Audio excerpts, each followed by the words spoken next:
Hello and welcome. My name is Schraner. I'm the designer and the writer of various gamebooks, including Hikikomori, the Operation CanCon trilogy, and a series of break system gamebooks.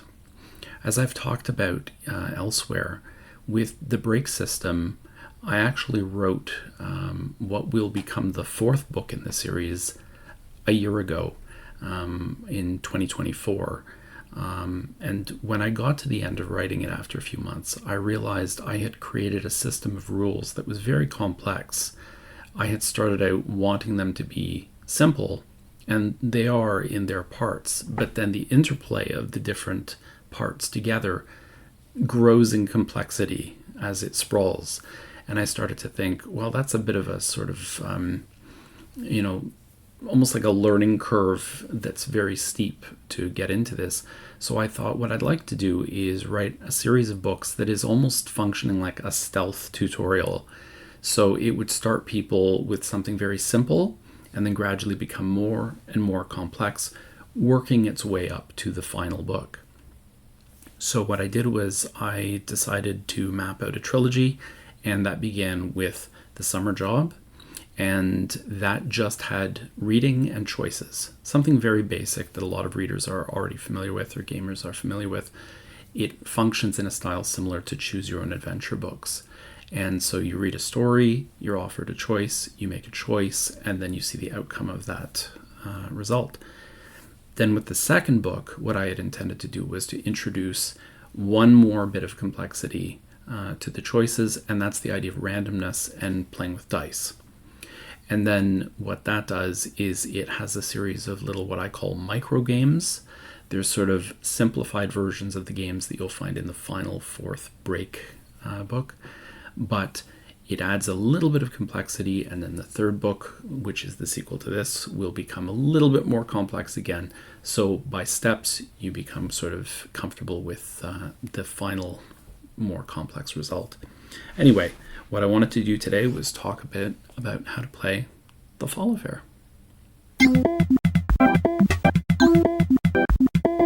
Okay, so today what we're going to do is I'm going to show you how to play The Fall Affair. The Fall Affair is the follow-up to The Summer Job, which was the first game book in the Break System series. Now, as I discussed in more detail in another video, The Summer Job is comprised of story and choices. The Fall Affair adds a little bit of complexity with randomness through dice. And the subsequent book will add a little bit more complexity again, but we're just taking things one step at a time. The randomness in this story won't ever lead to a situation where, oh, you rolled badly and so you die. The end. It's nothing like that. What it does is, because this is a Halloween-themed story, when you roll the dice randomly, you will generally be asked to play a little mini-game, and those are indicated by these areas in the text that are covered by a rectangle. And then when you get the choice afterwards, it will say, did you succeed or did you fail at the game, or did you fail or did you succeed? Whatever it is, it'll be some variation of whether you won the game or lost that particular game. Whether you win or lose one of these little games doesn't mean that you win or lose the entire book. It just changes the outcome, and you follow that choice. Now, a lot of the choices you can just choose arbitrarily. You can make your own choice just based on clues or your feelings or whatever. And these ones, obviously, if you decide you really hate randomness and you don't want to play with it, you can choose whichever you want, right? But if you want to leave it to chance and put a little bit of uncertainty or excitement or energy into the story, you can play these little games, and hopefully you'll find that fun, flavor-wise. And generally speaking, the more you fail at them, the more Halloween-y, if you can put it that way, the story gets. It'll just become a little spookier. Right? It'll add flavor, but it won't actually change the game in a sense of, it'll kill you off suddenly. It'll just get spookier and spookier and spookier and that kind of thing, the more that you fail at these. But it is possible to come back from that as well and sort of make the world seem more and more realistic. But like I said, I'm going to discuss multiple little games, but this is just an example of what you might see. So typically, whatever the game is, it will be encircled or, and rectangled. and then you'll get a choice afterwards whether you won or lost the game. Now, there are actually many games in this. There are 7 completely different games, and I like to think of them as micro games actually. And they're sort of very, very tiny things that basically involve rolling a dice and making a decision and checking something, and then that's it. It's very simple, it's very straightforward, it's very fast. Hopefully it shouldn't cause much confusion, but it very quickly decides whether you win or lose in a particular situation, and hopefully the way that the decision is made or the way that you play the game is slightly thematic to the situation that you're in. Now, there are 7 different games, and in those rules, which I'll cover shortly, there are even some variations. For example, sometimes one of the games has 3 different variations, and it may say you're trying to roll a 7 or a 6 or an 8. So the rules will be the same for that game whenever you encounter it, but the number that you're trying to hit, the threshold, might change. Similarly, there's another game, and that one sometimes asks you to look for ascending numbers. That is, numbers that go up, like 1, 2, 3, 4. Or it may ask you to do the same thing essentially, but descending. So 6, 5, 4, 3, 2, 1. So there are things that are slight variations, and there are things that are similar. I'm going to cover the 7 distinct games now, and I'll mention the variants within those.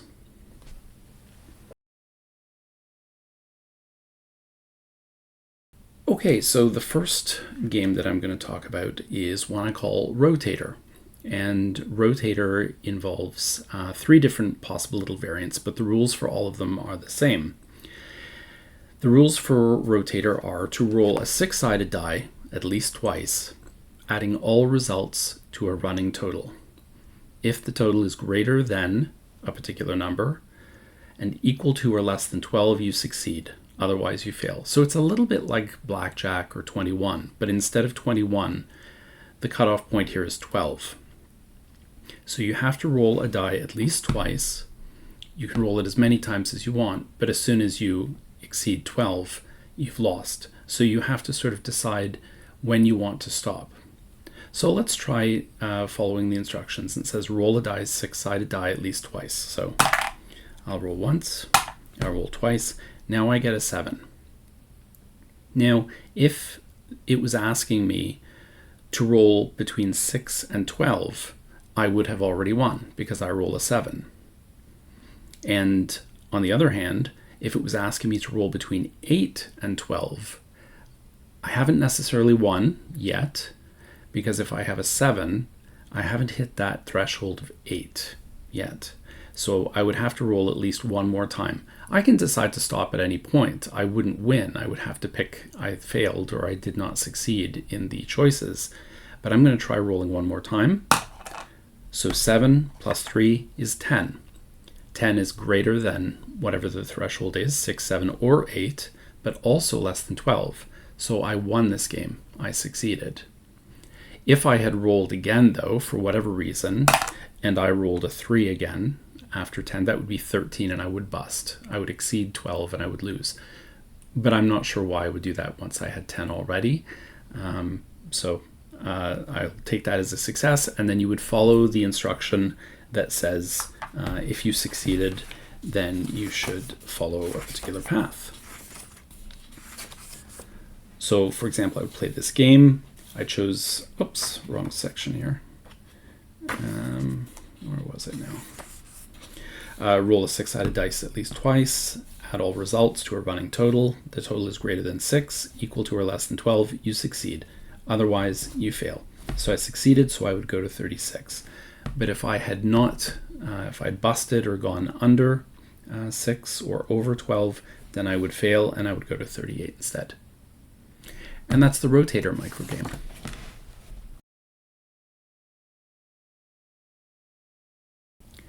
Okay, now the next thing I want to show you is called radar. Now, we saw radar briefly before when I showed you this example on section 22. And radar says, first choose a number between 1 and 5. Then roll a 6-sided die a number of times equal to 6 minus your chosen number. If any roll is less than or equal to your chosen number, you succeed. Otherwise, you fail. So the first thing you need to do is choose a number between 1 and 5. So let's say I pick 1, just for the sake of argument. Then I need to roll a 6-sided die a number of times equal to 6 minus my chosen number. My chosen number is 1. 6 minus 1 is 5, so I can roll the die 5 times. So that sounds like a lot of rolls, and that's great. It gives me a lot of chances to win. But because I chose the number 1, it's less likely that I'm going to roll a 1 out of 6. So the roll needs to be equal to or less than. So there's no number less than 1 on a 6-sided die. So I will have to roll a 1. That's the only thing that can win for me. But fortunately I have 5 rolls, so hopefully I can get a 1. So first roll, I get a 2. Second roll, I get a 2. Third roll, I get a 4. Fourth roll, I get a 4. Fifth roll, this is the make it or break it one, I get a 3. I never rolled a 1, so I don't win. In this case, I would fail at this micro game. What if I had picked a different number? Let's say I went to the other extreme. Instead of picking 1, I picked a 5. 6 minus 5 is 1. That means I get 1 roll. Now, it's much easier to get 5, 4, 3, 2, or 1 out of 6. There's still a chance I could lose by rolling a 6, but I only get 1 roll in which to get that. So if I roll a 6, I lose, but if I roll any other number, I win with 1 roll. 1. Where was that 1 when I needed it earlier?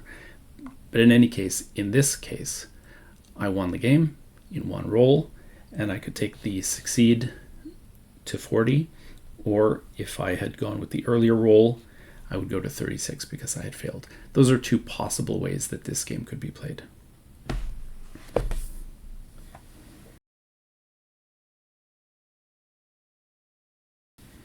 Okay, the next thing that I'm going to talk about is called RACECAR. And RACECAR may sound familiar if you've read the first game, because there was a more complex version of this game in the first book, in the summer job, as a kind of bonus mini game. But this micro game version is much, much simpler. It's very, very quick, very, very straightforward, and it will just take a few seconds to play. In this one, there's one example on section 46. It reads, roll a 6-sided die 3 times in a row.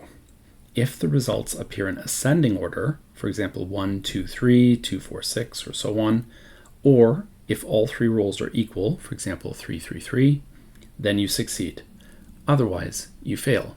So we need to roll this 3 times and get numbers that go up or numbers that are all equal. Otherwise, we lose. So let's try. 4.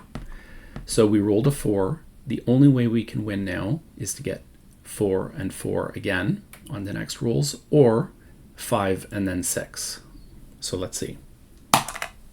1. So we've lost. Now we would follow the section that says you failed. So you would go to section 58.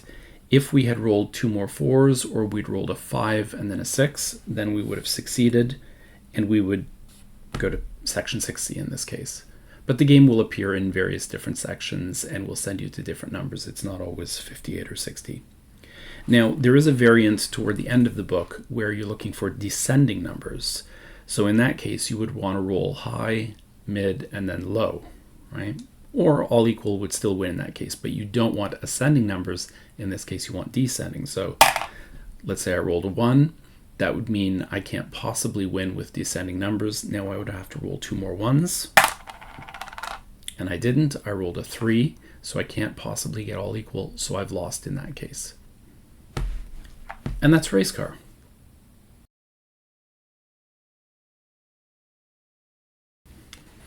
Okay, the next micro game that I'm going to show you is called Level. And there's an example of that in section 66 that I could show you.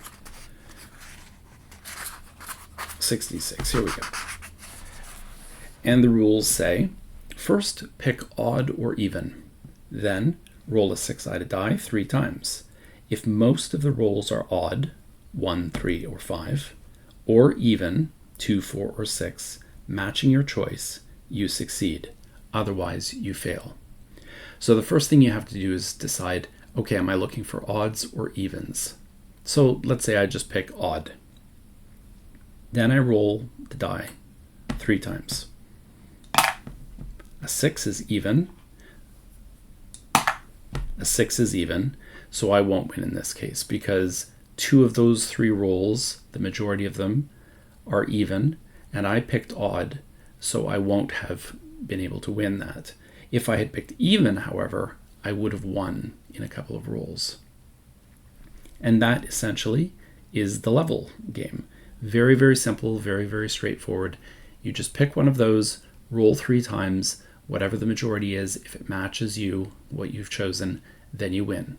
Otherwise, you take the fail or the not successful branch, which in this case is you would go to 78. If you'd won, you'd go to 80. And that is level.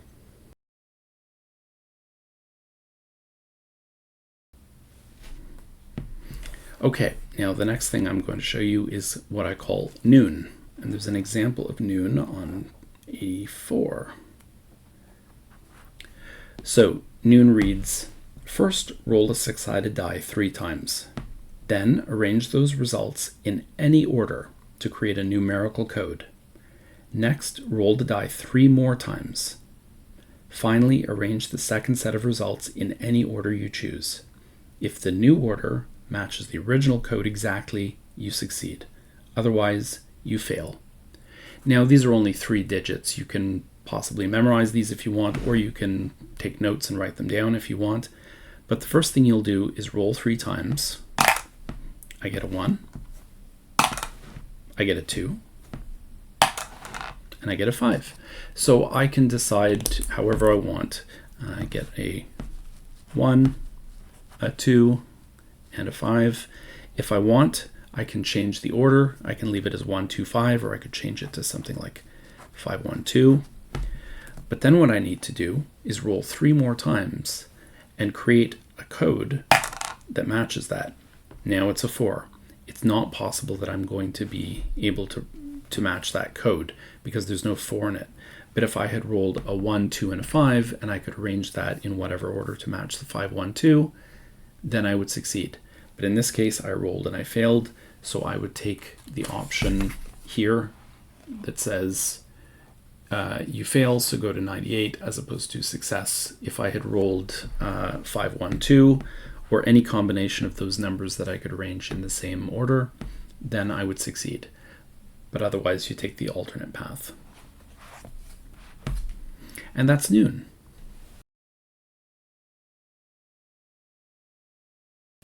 Okay, the next game we're going to look at is called Reviver. And Reviver, there's an example of on section 186. Let's find that.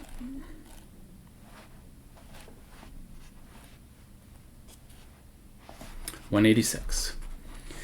So here the rules read, first roll a 6-sided die. Then predict whether the next roll will be higher or lower. Finally roll again. If you're correct, you succeed. Otherwise, you fail.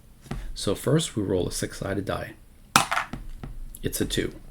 Now I need to predict whether the next roll will be higher or lower than 2. I think because 2 is a fairly low number, relatively speaking, I think the likelihood is that the next roll will be higher. It is still possible, however, that I could roll a 1 or a 2, and then I would lose. But I think the odds are in my favor that it will be higher. So I will say higher, roll again, and see if I'm right. It's a 2. I've lost, because the 2 happens to be equal to the prior number. If it had been 1 or 2, lower or equal, I would lose. So since I lost, I would take the failure option and go to section 218. If, however, I had rolled a 3, 4, 5, or 6, which seemed much more likely, that's why I picked higher, I would succeed, and then I would follow the branch on page or section 220. And that's Reviver.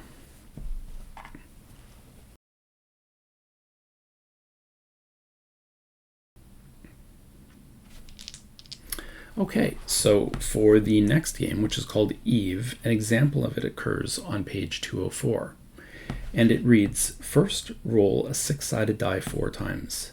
Then divide the 4 results into 2 groups of 1 to 3 dice each, using all dice. If the sums of both groups are equal, you succeed. Otherwise, you fail. Now, up to now, I've just been playing with one sort of Halloween-y die, and I could roll this 4 times and record the numbers here on my notepad, but I happen to have 3 extra dice here, so I'm just going to roll 4 dice and see what I get here, just to make it a little easier on myself. Okay, so what we get here is a 1, a 2, a 5, and a 6. Now, is there any way in which I could group these together into groups of 2 to make them equal amounts? Well, yes, there is. I could combine the 2 and the 6 to form 8. No, that won't work. What am I saying? The 2 and the 5, I should say, make 7, and the 1 and the 6 make 7. And we have 2 groups of 7. We've combined the 1, 2, 5, and 4 into 2 groups in such a way that they would be equal. And in this case, we succeed. So since we succeed, we would go to section 216, or if we had failed, we would go to section 218. But fortunately, in this case, we succeeded.